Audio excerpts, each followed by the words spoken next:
আসসালামু আলাইকুম এভরিওয়ান, আশা করি সবাই অনেক অনেক ভালো আছেন। বাসায় অনেকগুলো কার্টন বক্স জমে গিয়েছিল, যেগুলো আমার কাছে একরকম জঙ্গল মনে হচ্ছিল, যার কারণে এই কার্টনগুলোকে কেটে আমি আজকে ডেকোরেটিভ কিছু ক্রিয়েট করার ট্রাই করছি। সো একটু বড় আর একটা ছোট, এই দুই সাইজের পাতা এবং একটা সার্কেল কেটে নিয়েছি আমি। মোটামুটি এটাকে এখন আমি গ্লুয়ের সাহায্যে অ্যাটাচ করে নিয়েছি একটার সাথে আরেকটা। দেখতেই পাচ্ছেন এটা খুব সুন্দরভাবে আটকে গিয়েছে। অ্যাটাচ করা সানফ্লাওয়ারটাকে এখন আমি কালার করব। এক্ষেত্রে আমি ইয়েলো এবং রেড এই দুইটা কালার নিচ্ছি।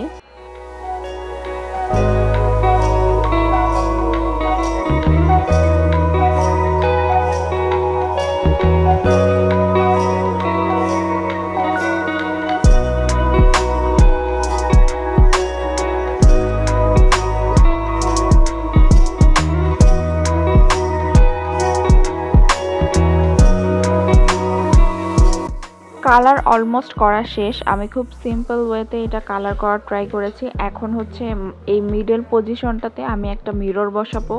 সেক্ষেত্রে আমার কাছে একটা ওল্ড ফেস পাউডারের মিরর ছিল, এই মিররটাকেই আমি মূলত এখানে ইউজ করতে চাচ্ছি।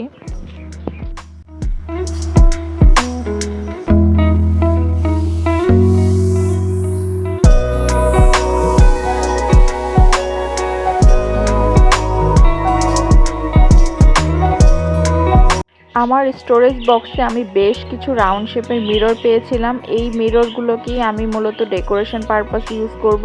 মেইন মিররটার চারপাশ থেকে আমি যদি এই ছোট ছোট মিররগুলো বসিয়ে দিই, আমার মনে হয় এটা দেখতে আরো অনেক বেশি সুন্দর লাগবে। যেইখানটাতে আমি মিরর বসাবো তার চারপাশেই আমি এই ছোট ছোট মিররগুলো বসিয়ে দিচ্ছি।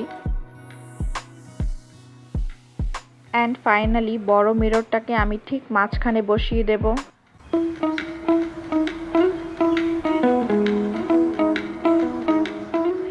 আমার এই জঞ্জাল কার্টুন বক্স থেকে বানানো মিররটা আপনাদের কাছে কেমন লাগছে অবশ্যই জানাবেন। আর ভিডিওটি ভালো লাগলে লাইক কমেন্ট শেয়ার করবেন। আজকে এই পর্যন্তই। সবাই ভালো থাকবেন, সুস্থ থাকবেন। আল্লাহ হাফেজ।